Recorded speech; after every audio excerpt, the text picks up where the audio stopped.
Takeru is an ugly, overworked, middle-aged man who hates his boring life. One day, after returning home from his dead-end job, he collapses onto his couch to watch some TV, but all of a sudden, he finds himself teleported to a strange dimension with Discount Hero X sitting across from him. He says he's the one in charge of the solar system, so Takeru asks him if he's an alien, but he says he's actually more like a god, at least as far as Takeru is concerned. Long story short, it's his job to make sure the life on various different planets doesn't go extinct, and he does that by throwing people into new worlds to see what happens. Takeru happens to be the next on the list of people to be sent out, and of course he has the right to refuse, but since he's technically dead right now, his soul will vanish if he doesn't agree to be sent to another world. Takeru doesn't think that's fair at all, and he's right, it's not fair, but there's nothing he can do about it. Cammy tells him he doesn't have to worry about it too much since he will be given special powers so he can survive in the new world, but he hasn't really thought about what abilities he should give Takeru, so he takes out a notepad and starts writing down some ideas. Obviously, he would need to be able to use magic, so Cammy writes down maxed out mana and asks Takeru if there's anything else he'd want to get. Since Cammy is accepting requests, Takeru asks him if he can get a big opaque goth girlfriend in the new world. But with how ugly and boring Takeru is, Cammy says it won't be easy. Still, he promises to work something out for him once he arrives, and as an added bonus, is granting Takeru an amazing search ability, global language understanding, and several debuff resistances. He's honestly not sure if he's allowed to give people so many op stats in one go, but there's no time to change it now since Takeru's body has already begun to disappear, so he wishes him good luck with his new life. In the next moment, Takeru wakes up lying next to a tree, and he has a good grasp of what happened, but he wonders what he should do now. He decides to just start walking in a random direction in hopes of running into some people, and fortunately, he manages to spot a village close by. Although going there right now wouldn't do him much good since he is 100% broke right now. Just then, he remembers that Cammy said he'd be getting a search skill to help him gather material, and that sounds like a good way to earn money, so he holds out his stick and shouts for the search magic to activate, but nothing happens. He then starts freaking out because if he can't figure out how to use his ability, then he's going to starve sooner or later. He starts writing out possible trigger words in the ground, and he eventually comes up with the idea to just say the word search. And that seems to do the trick. Purple icons pop up next to all the harvestable items in the area, and if he says the word scan next to one, it shows a detailed description of what it is. This particular flower happens to be B rank, and he's not sure what that means, but it must be good, so he decides to gather as many plants as he can from this area. After a few minutes of gathering, Takeru has gotten a few pieces of everything this area of the forest has to offer. But most of the plants turn out to be E rank, so he's not sure if doing this was worth the effort. Just then, he notices a pretty rock nearby, and he wonders if it's valuable enough to sell, but when he picks it up, his scan tells him it's just a big piece of anteater poop, which is gross, but the poop is C rank for some reason, so he can't complain. He has gathered up enough resources for the day, so he decides that it's time to head over to the village and see how much money he can get from selling these. By nightfall, Takeru eventually arrives at the village gates where he meets one of the guards, and I can't tell if Takeru is really tall or if the guard is just really short. The guard's name is Marlowe, and he is surprised to hear that Takeru is a gatherer because it's rare to see people like him around here. Marlowe assumes he must be here to sell some materials, so he opens the gate and tells Takeru to head to the village's general store. Takeru eventually arrives at the general store, and there he meets the store owner behind the front desk. He asks the man if he is willing to buy some stuff from him, and as he says this, he pulls the poop rock out of his bag. The owner is amazed when he sees the rock because it's an amazing find, so he offers to pay 5 gold coins for it.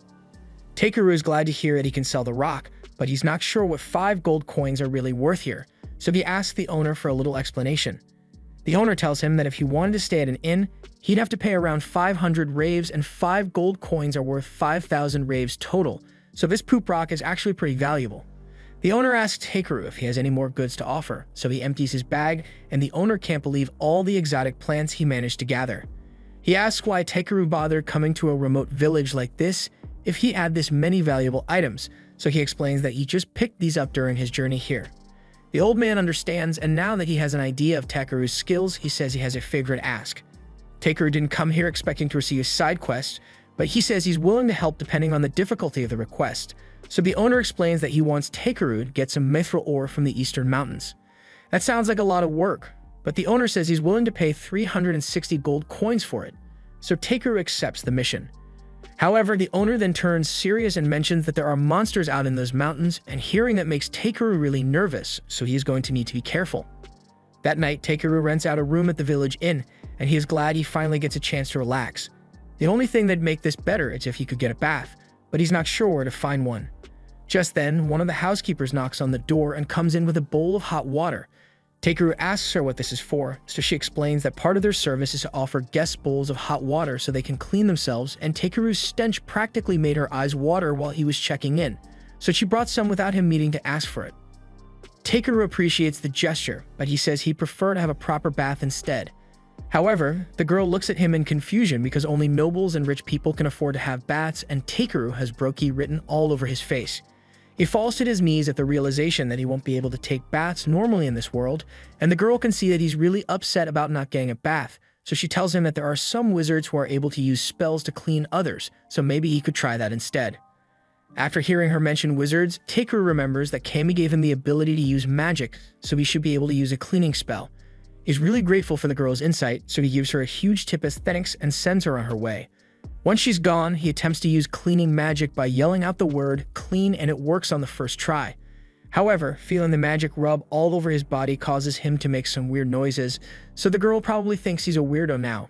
On the bright side, the clean spell seems to be really effective, so Takeru isn't going to have to worry about smelling funky all the time, but he still wishes he could enjoy a proper bath. The next day, Takeru heads out to gather a few more items to sell when he notices a new symbol from his search skill. Each symbol represents a particular kind of loot, so he wonders what it might be. But to his utter horror, when he takes a look, he finds a decomposing skeleton on the ground. His scan tells him that this poor guy is named Belria, and he must have died fighting out here a while ago. He goes closer to inspect the corpse, and that's when he finds a locket with a note on it. The note was from Belria's little sister, and she was basically thanking him for working so hard to earn money to treat their father's illness, but more than anything, she just wanted her brother to make it home safely, so she asked him not to do anything too dangerous, but he clearly didn't listen to her advice.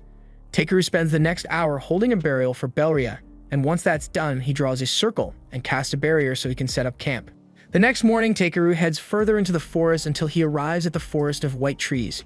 This place is supposedly full of monsters and creepy as hell, so Takeru would have loved to avoid this place altogether, but it's the only way for him to get to the Eastern Mountain. He casts a light spell so he can see well enough to scan the area, but he doesn't spot anything of high value. Even weirder is the fact that he doesn't see any monsters around here, even though this place is supposed to be crawling with them. He doesn't question it too much and decides to take advantage of the strange absence of monsters to breeze his way through the forest. However, as he was running, he ended up falling straight off the edge of a cliff. There's no way he'd survive a drop like this, so he desperately starts calling out spell words in an attempt to save himself, and fortunately, when he says the word "fly," a floating spell activates, allowing him to land safely. He's now stuck at the bottom of a cavern, but he notices a ton of ores in the nearby walls, so he decides to make the most of it and starts mining them out. He finds a lot of valuable ores like silver, but there's still no sign of any mithril, so he decides to head deeper into the caves. After walking for a bit, his search skill alerts him to an ore deep in some rocks, but before Takeru could head over, he feels the entire cave system begin to shake, so he's going to need to be careful. He uses a controlled fire blast to break through the rock, and as luck would have it, he manages to find some mithril ore, but it's not much. The cave system suddenly begins shaking again, so Takeru is starting to worry that the roof might collapse. The smart thing to do right now would be to head home for the day and come back when you know it's safe, but just like a fanatic cage diver, he decides to keep going deeper anyway. He eventually comes across an opening which leads him to a beautiful aquifer, and he is really excited because the water looks so dazzling. He uses his ability to scan it, and to his surprise, he discovered that this is S-rank ancient dragon magical water. This is the most valuable thing he has ever found, but that ancient dragon part does concern him a little since he wouldn't want to have to deal with one of those. Just then, as Takeru dips his hands in the water, something huge emerges from the water, and a moment later, Takeru is face to face with the ancient dragon.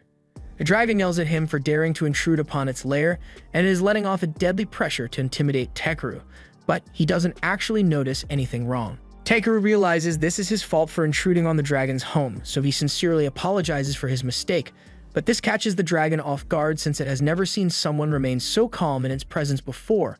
It takes a liking to Takeru and asks him if he's really a human because he has an unnaturally high amount of mana. It says Takeru's mana pool might even be greater than its own, but Takeru has no idea what it's talking about. The dragon's name is Voldis, and he has a favorite ask now that he knows Takeru has such an expansive mana pool. Basically, it wants Takeru to hatch its egg since it doesn't have enough mana to do it, and as a reward, it will give him a large cluster of mithril ore. Takeru thinks that sounds easy enough to do, so he takes the egg and starts channeling mana into it, but halfway through, the egg suddenly starts draining all his mana until he eventually loses consciousness. By the time he wakes up, he finds a little baby dragon sitting in front of him, so he realizes the hatching was a success. Voldius is glad to see his child has finally been born, but he then proceeds to ask Takeru to take it with him on his journey. Takeru asks if he's sure about this since he thought Voldius would want to spend time with his kid, but Voldius says Takeru is far stronger than him, so his child would be better off with him. And now that Voldius has some milk to buy at the bottom of his lake, so he submerges himself and leaves Takeru to take care of Bee. Takeru and Bee eventually make it out of the cave, but it's almost dark out and it'll be difficult for them to travel through the forest once it's nighttime. He decides that the best course of action is to hunker down for the night and continue traveling tomorrow, so he tells Bee to get ready to set up camp. First, he reaches into his storage bag and fetches some of the magic water that he got from the cave for Bee. The magic water is apparently essential for the growth of a young dragon, so it's a good thing he got so much of it. After Bee is done with her first cup, she asks Takeru for some more, but when he brings another cup of water, instead of taking it, she pushes it towards Takeru, encouraging him to drink it instead. Takeru isn't particularly thrilled by the idea of drinking water a dragon has been skinny dipping in for centuries, but he doesn't want to say no to Bee, so he downs the glass, and it actually doesn't taste that bad. It's now time for Takeru to set up camp, so he sets down a few magic stones to create a protective barrier. Technically, in this world, magic stones are supposed to be an insanely valuable commodity, but he's able to casually make them by just thinking about a spell really hard and pouring magic into his hand. This one, for instance, is a heating magic stone, and Takeru plans to use it to prepare tonight's dinner, so he sets it up in the fireplace and starts cooking. He's making some grilled steak and meat stew to go alongside it. This has always been his favorite dish, and it looks like Bee wants to have a taste as well because she's practically drooling all over herself at this point. Takeru isn't sure if it's alright for a baby dragon to eat real food when it was born like 2 hours ago, but he gives her a bowl anyway, and Bee promptly burns her lips because she had no idea the soup was so hot. Takeru blows on it a little to help cool it down and hands it back to Bee so she can give it a proper taste, and she absolutely loves the stew. Takeru is glad to see that Bee liked his cooking so much, but he wonders how she feels about having to leave Voldius behind. Bee stares at Takeru with a confused expression on her face because why would she miss Voldius when she's got Takeru right here? While Bee is hugging him, he uses his appraisal skill on her, and he is surprised to see that Bee is already B rank even though she's still so little and cute. She also has a bunch of strong-sounding gifts like Limitless Evolution, so she's bound to become stronger than him eventually, but he wants to make it clear that she's absolutely forbidden from doing anything that'd be too reckless, which is good advice in principle, but Bee wasn't listening at all. The next morning, Takeru climbs back up the cliff, and when he gets to the top, he's surprised to see that the forest seems totally normal now. He wonders what could have caused such a drastic change overnight, but it's not his job to figure things like this out, so he decides to just let it go. Since he's here anyway, he figures he might as well do some gathering, so he uses his search ability to scan for any C-rank ingredients nearby, but just as he's about to start picking them up, Bee comes flying over to him in a panic because there's something scary in the forest. Takeru switches the target of his scan to any hostile monsters in the area, and sure enough, he locates half a dozen hostiles closing in on them. He may not enjoy fighting, but he's more than capable of dealing with a few monsters on his own. All of a sudden, a rock griffin appears behind him, but compared to Voldius, this barely seems like an inconvenience, and if anything, he can't wait to taste the bird's juicy meat once he kills it. He casts his shield to protect himself and then conjures up 3 ice needles before shooting them at the monster and taking it down in one fell swoop. He then turns to face the horde of wolves that's closing in on him and to deal with them. He casts some enhancement magic on himself to boost his movement speed and jumps into the air to evade the wolves' initial attack. He then casts hardening on his hands and feet and caves one skull in on his way down with an axe kick. Afterwards, he takes the remaining wolves out one after another, and by the time he's done, he's got a lot of meat to collect for his next meal. He's happy with the haul he got from that battle, but when he looks up, he realizes there are still a ton of monsters out there, and if he tries fighting them all, he's going to be stuck in this forest for weeks.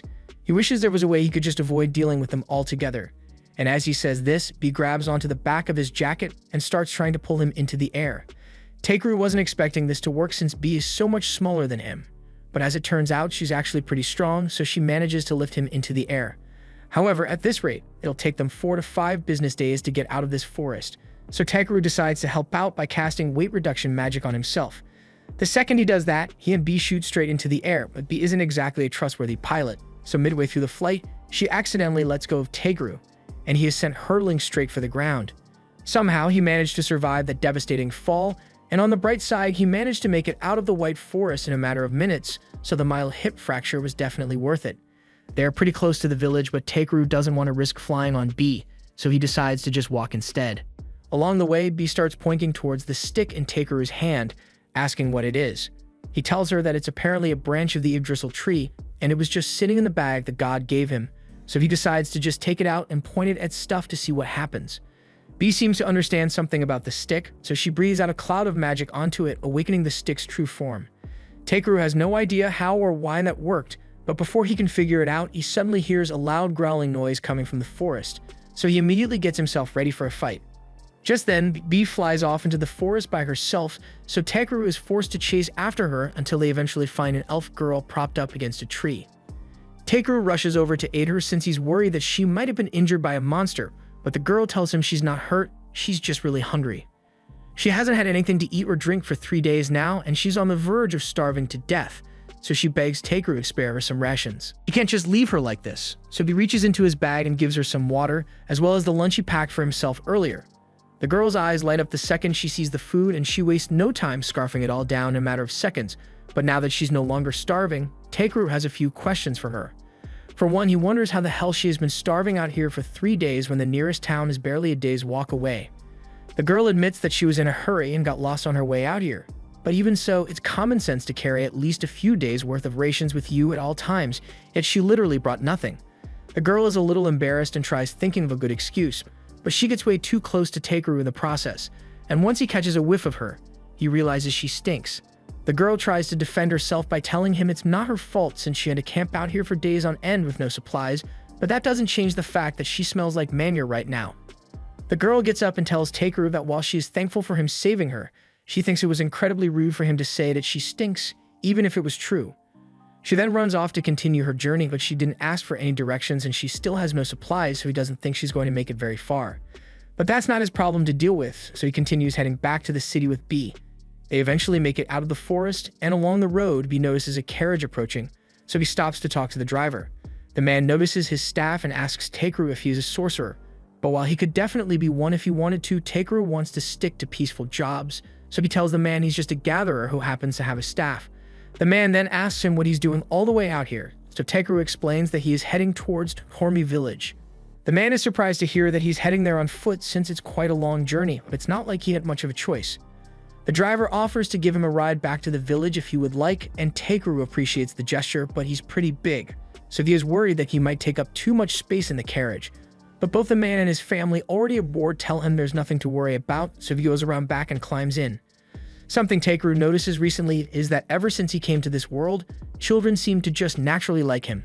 He's not sure why, but it makes things easier for him since if the kids like him, then most adults will be nice to him as well. He thanks them once again for giving him a ride, but they say it's not a big deal since everyone in Tormi helps each other out whenever they are in trouble. Tegru appreciates their generosity, but he thinks they are being a little too trusting since he could have been a bandit for all they knew. However, they tell him they knew he was not a bandit because if he were a bad person, then this bell would have rung and they never would have offered him a ride. Tegru is amazed that bells can be enchanted with magic stones to detect whether someone is bad or not, and he wonders if he can make something like that for himself later. Just then, Yunin notices a strange sound coming from Tegru's jacket, so she asks him what it is, and he is forced to explain that he actually brought a rare monster with him. He was expecting the family to freak out a little at the mention of a monster, but they tell him that it's actually perfectly normal for adventurers to keep monsters as pets from time to time, so it doesn't bother them. In that case, there's no reason for Tegru to hide B any longer, so he tells her she can come out, but she had better not bite anyone. Once the kids see B, they are both overwhelmed by how cute she is, but Eliza and Palom are both more impressed by the fact that Tegru managed to tame a dragon cub. They ask him if he happens to be a dragon knight, but he says he just happened to find and hatch a dragon while he was out on a mission. Once it's time to take a break for the night, Tegru sets up his barrier and he assures the family that as long as the barrier remains up, no monsters will come anywhere near them. And even if something does try to attack them, B will be here to alert them before it gets too close. They are all glad to know that they are safe for the night, but they still need to do something about their dinner, so Eliza gets ready to start cooking. But before she does, Tegru asks her if she'd be willing to let him handle the meal prep for today. He reaches into his bag and pulls out all his pans, which amazes the kids since there's no way all that stuff should be able to fit in such a small sack. Takeru explains that his bag operates like an item box, so there's a lot more space on the inside than it seems, and it's really handy for gathering things. Once Takeru is done cooking, everyone digs in and they are all delighted by how delicious his food is, especially Paulum since he was sick of having to eat dried meat all the time. As the night drags on, they all begin to sing songs and dance to pass the time, and the kids even invite Takeru to join in. He never got to experience anything like this when he was back on Earth, since he'd always just spend the night alone in front of his TV, but eating with others is a lot more fun than he thought it would be. The next morning, Takeru wakes up and begins working on cleaning his scissors to keep himself busy until it's time to get back on the road. Poland tells him they can head out after they've had breakfast, but Takeru actually has a small favor he'd like to ask. He has never tried driving a carriage before, so he asks Poland to let him try, and he sees no issue with it. So he lets Takeru take the reins, and before long they arrive at the village. Takeru gets off the carriage and Poland thanks him for sharing his food, but Takeru says he should be the one thanking them since he didn't have to walk all the way back on his own. Poland and the others drive off afterwards, and as the short guard watches them leave, he says it must finally be spring. Takeru doesn't know what that's supposed to mean, so he asks the guard for an explanation, and he is informed that Poland does weaving for a living. He frequently travels to warmer regions for work, and the journey is always difficult for him and his family. Unable to hunt, they're left to survive on meager rations. That explains why he was so happy to taste Takeru's food, and learning how bad Poland has it makes Takeru realize how lucky he is to have an ability that allows him to gather materials. A little while later, Takeru heads back to Jerome's store to deliver the materials that he was asked to gather, and as a little test, Takeru slips one magic mithril ore he got from the dragon's den in with the regular mithril to see if Jerome is the kind of person to scam him. Jerome spends a long time examining the rocks, and he eventually comes to the conclusion that this one in particular must be a piece of magic mithril ore. He tells Takeru that a few of these contain enough magic to replace most of the magic stones in the kingdom, and Takeru feigns surprise even though he already knew that. Jerome tells him it's amazing that he was able to find something this valuable, but Takeru tries to downplay the achievement and says he just happened to come across it on his trip.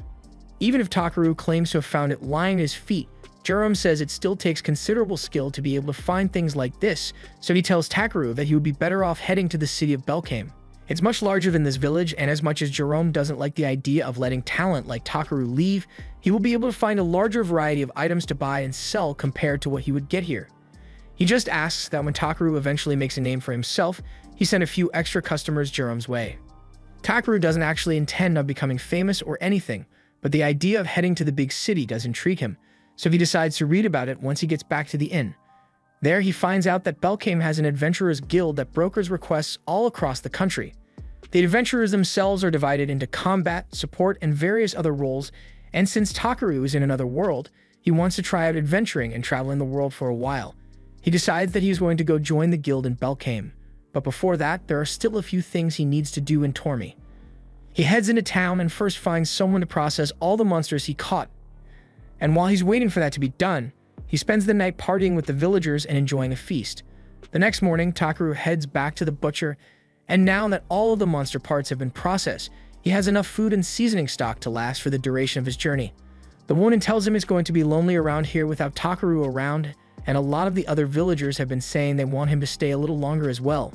Takeru says he will miss this place as well, but there are a lot of exciting places out there for him to visit and new people for him to meet, so he can't settle down here. The woman understands, so she says she won't push the matter any further, but before Takeru leaves, she wants to give him something extra.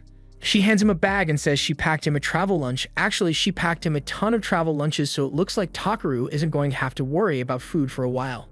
After that, he heads back to his room, and the only thing left to do is figure out what to use the magic mithril ore for.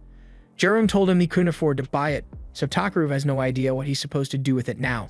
It's too valuable for him to just toss out, but since it supposedly has a ton of magical energy inside it, Takeru wonders if he can use it to create something useful for the villagers since they've been so nice to him.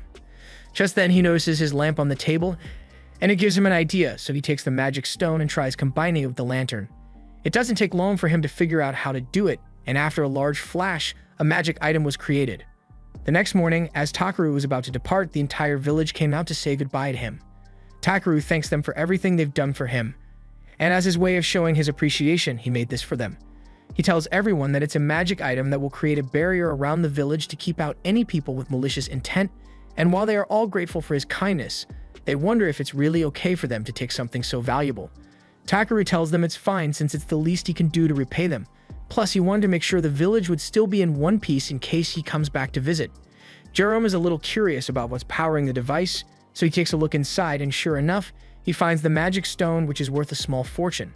He's about to say that they really can't accept a gift that's so expensive, but Takaru already ran out of the gate while he was talking, so there's no way he can return it now. While Takaru is walking on his way to Belkame, he takes a moment to enjoy the peaceful scenery. However, that peace doesn't last long because he soon encounters a random giant crab in the middle of the road. After the initial shock wears off, Takaru takes a look at the crab's stat and everything is pretty unremarkable. But as soon as Takaru sees that the crab is edible, he decides that he and B will be having seafood for dinner today. Takaru casts enhancement magic on himself in preparation for the fight. Before he could actually do anything, B suddenly flies ahead and hits the crab with a sonic scream that knocks it out cold. Takaru is impressed since he had no idea that B could do something like that, but the battle isn't over yet because two more crabs suddenly show up. Takaru thinks he's safe in the middle of the road since crabs can only move sideways, but he was horribly wrong since these crabs are able to move forward really fast. They both have him surrounded, so Takaru is about to be smushed, but before the crabs close in, B pulls Takaru into the air, causing them to smash into one another instead. Takaru thanks B for her quick thinking, but the fight still isn't over yet because the first crab just regained consciousness, and it mindlessly charges at Takaru, so he summons his staff and smacks the crab straight into the air, finally killing it. Now that all the crabs have been defeated, it's time for Takaru to start preparing them. So first, he uses hardening on his arm to turn it into a makeshift knife, and then he gets to work cutting off all the claws and legs. A few minutes later, he has prepared all the limbs for boiling, so he pulls out a giant pot and puts them all in. Don't ask where he got the giant pot though. He adds water and a bunch of salt, and after boiling for a few hours, the crab meat is finally ready, so he and B dig in. They both absolutely love the flavor of the crab meat, so from now on, Takaru plans to take down and eat as many monsters as possible so he can try all sorts of delicious meals. A few days later, Takaru and B arrive at the gates of the city of Belkame, and he is amazed by how magnificent the fortress walls are. He notices that there's a long line at the gate where inspections are being done, so he walks over to join the queue, but before it gets to his turn, he decides to disguise his magic bag since it would be bad if the guards found out he has infinite storage. Once it's Takaru's turn, he gets called into a separate room to meet with the guards, and while one goes through his belongings, the other asks him what business he has in Belkame. Takaru explains that he came here because he's interested in signing up at the Adventurers Guild, and the male guard can understand why since Belkame has the largest guild on the continent. He doesn't think Takaru is suspicious, but he still needs to do his job, so he tells him he's going to check him with avarice. Takaru has never heard of this avarice before, so he asks the guard what it does, and he explains that it basically lets them check if a person is suspicious or not. Takaru doesn't mind since it's either this or a full cavity search, so the guard uses the device to scan him, and after a few seconds, he says there's nothing out of the ordinary. Takaru is kind of curious about what the guard saw, so he uses his ability to scan the magic device, and he sees the stat window which showed the guard. It basically just says Takaru can use magic, and he's relieved that the laundry list of abilities that the god gave him don't show up on normal scans. The guards tell him he's good to go, but he does have one more question before Takaru leaves. It's not a big deal, but he's wondering why Takaru has the blessing of the dragons on his stat screen. Takaru explains that it's probably because of his pet, so he tells B to come out, and both guards are in awe of how cute she is. There are no rules against having pet dragons here, so Takaru is allowed to take B inside, but the guard tells him he's going to have to put some sort of tag on B as proof of ownership in case anything happens in the city. Takaru isn't sure what to use since he didn't bring a collar with him, but then he remembers that Poland's kids gave him a lucky charm a few days ago, so he takes it out of his bag and slides it onto B's tail. The guard says that's good enough, so now all that's left is to file a report telling the mayor that a dragon has entered the city, but Takaru doesn't have to worry about that. They return his bag and tell him that if he wants to get to the Adventurers Guild, then he can get there by going straight along the main road. As Takaru takes his first steps into the city, it is even more amazing than he thought it would be. Just then, B points to a big building at the end of the street, and that must be the Adventurers Guild, so he heads inside and takes a look around. A few moments later, a woman named Europa approaches Takaru, and she welcomes him to the Adventurers Guild. They are always happy to get new registrations, so she leads him over to the reception desk where Takaru is introduced to the receptionist Ariana.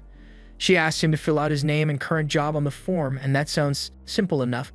But now that Takaru thinks about it, he doesn't know why he is able to understand this world's language at all. After filling out the form, Ariana asks Takaru if he has any combat experience, and Takaru informs her that he has taken out a griffin, a bunch of wolves, and a couple of crabs as well. That all sounds very impressive, but Ariana kind of thinks Takaru is making it up, so she asks if he has any proof of his kills. He says he does have proof, but it's pretty big, so he asks her if it's really alright for him to bring it out right here. Ariana doesn't think it will be that bad, so she tells Takaru to go ahead, but to her shock, he pulls out a giant crab and drops it right on her desk. The weight of the crab crushes Ariana's desk instantly, and Takaru realizes he may have messed up, but in his defense, he did warn her that it would be big. All the guild patrons gather around to see what all the commotion is about, and the guild master asks what's going on. Takaru says he just wanted to show Ariana his crab, and the guild master can see that, but he gets suspicious of the fact that Takaru has an item box, so he asks him where he got it. Takaru says he got it as a gift, and after using his ability, the guild master confirms that Takaru is telling the truth. The guild master has a scan ability similar to Takaru's, but instead of a stat screen, he just sees an aura around a person that tells him whether they have good or bad intentions, and Takaru seems fine, so there's no need to punish him for a simple mistake. He says they can appraise the crab and issue payment by the end of the day, but Takaru says he actually plans to eat the crab later, which shocks everyone in the guild. The crowd is starting to get even bigger, so Ariana says she will finish Takaru's registration in the room next door. Once she's at a new desk, she tells him that the crab definitely proved that he is a capable fighter, so she finishes up his registration and slides a guild armband over to him. She knows he deserves a higher rank, but according to the guild rules, all new members have to start at F rank. However, with his skills, he should be able to rank up in no time. This was the end of episode 3. Subscribe to not miss the next part.